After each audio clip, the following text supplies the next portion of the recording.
Hello, আজ আমি নিয়ে এসেছি ওস্তের পাতা মাছ দিয়ে শুক্তো রান্না করা।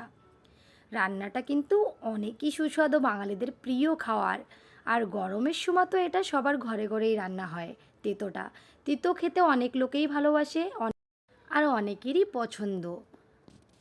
আজ আমি ঘরে ওস্তের পাতা মাছ দিয়ে শুক্তনি রান্না করছি, তাই ভাবলাম আপনাদের সঙ্গে এটা শেয়ার করি।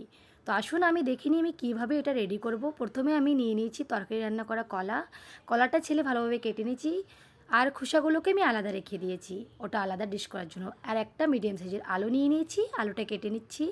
সঙ্গে দুটো বেগুন নিয়ে নিয়েছি, ওটা পিস করে আমি বড় মিডিয়াম করে কেটে নিয়েছি। আর নিয়ে নিয়েছি উচ্ছের পাতা। উচ্ছের পাতাগুলো আমার ঘরেই হয়েছে, সেটাই আমি ঘরে থেকে নিয়ে নিয়েছি। দেখতেই পাচ্ছেন, এটা ধুয়ে ভালো করে আমি পরিষ্কার করে রেডি করে নিয়েছি। উচ্ছের পাতাগুলো জালি জালি কচি কচি পাতাগুলো নিয়ে নিয়েছি। আর তারপরে এই পাশে আমি মাছটা বসিয়ে দিয়েছিলাম। মাছটা আমার ভাজা হয়ে গেছে, আমি রুই মাছ নিয়েছি। রুই মাছটা আমার ভাজা কমপ্লিট হয়ে গেছে, এটা আমি স্কিপ করলাম দেখানোর জন্য। এবার মাছগুলোকে আমি একটা পাত্রে উঠিয়ে নেব, এটা ভেজে আমি রেখে দিচ্ছি। আর তারপর এই কড়াইতে, যে কড়াইতে মাছটা আমি ভাজা করেছি, ওটাতেই আমি এই সবজিগুলো প্রথমে আমি ধুয়ে নেব। এটা ভালো করে ধুয়ে নেব, আর ধুয়ে নেওয়ার পর এটা আলাদা পাত্রতে উঠিয়ে নেব। রেসিপিটা কিন্তু অনেকই সোজা আর অনেকই সহজ, আর ততটাই খেতে সুস্বাদু। বাঙালিদের ঘরে সবাই তরকারি দিয়েই মাছটা রান্না করে, কিন্তু আমি এটা আলাদা ফেলে একটু অন্যরকমভাবে রান্না করছি। এটা আমি ধুয়ে উঠিয়ে নিয়েছি, সবজিগুলো দেখতেই পাচ্ছেন। এবার এটা আমি নিয়ে নিচ্ছি, আর যে কড়াইটাতে আমি মাছ ভাজা করেছিলাম সেই কড়াইটাতে আমি বসিয়ে দেবো। উচ্ছের পাতা নিয়ে নিয়েছি, পাতাগুলোকে আমি একটু এইভাবে ছিঁড়ে নেব, হাত থেকেই এইভাবে ছোট ছোট করে ছিঁড়ে নেব। এটা রেখে দেবো। আর এবার এই কড়াইতেই আমি দিয়ে দেবো তরকারিগুলো দিয়ে দেওয়ার পর সব তরকারিগুলো আমি কড়াইতেই দিয়ে দেবো। আর এইভাবে দেওয়ার পর আমি উচ্ছের পাতাগুলো উপর থেকে দিয়ে দেবো। তরকারিগুলো দিয়ে দিয়েছি, এবার আমি উচ্ছের পাতাগুলো উপর থেকে দিয়ে দেব। এই উচ্ছের পাতার তরকারিটা কিন্তু খেতে অনেকই সুস্বাদু। আপনারা না খেলে বুঝতে পারবেন না, খেলেই বারবার খেতে যাবেন। কারণ এই রেসিপিটা অনেক হেলদি, আর রান্না করলে অতটাই সুস্বাদু লাগে। এবার আমি উচ্ছের পাতা দিয়ে দিয়েছি হলুদ, নুন। রেসিপিটা বানানোর জন্য অনেক কিছু ইনগ্রিডিয়েন্ট চাই না, শুধু আমি নিয়ে নিয়েছি মাছ ভাজা করে নিয়েছি, আর এই তরকারিগুলো নিয়ে নিয়েছি, উচ্ছের পাতা নিয়ে নিয়েছি, আর দিয়ে দিয়েছি হলুদ পাউডার, দিয়ে দিয়েছি নিয়ম মতো নুন, আর একটু নাড়িয়ে চাড়িয়ে এটা 1 থেকে 2 মিনিট একটু মিশিয়ে ভাজিয়ে নেব।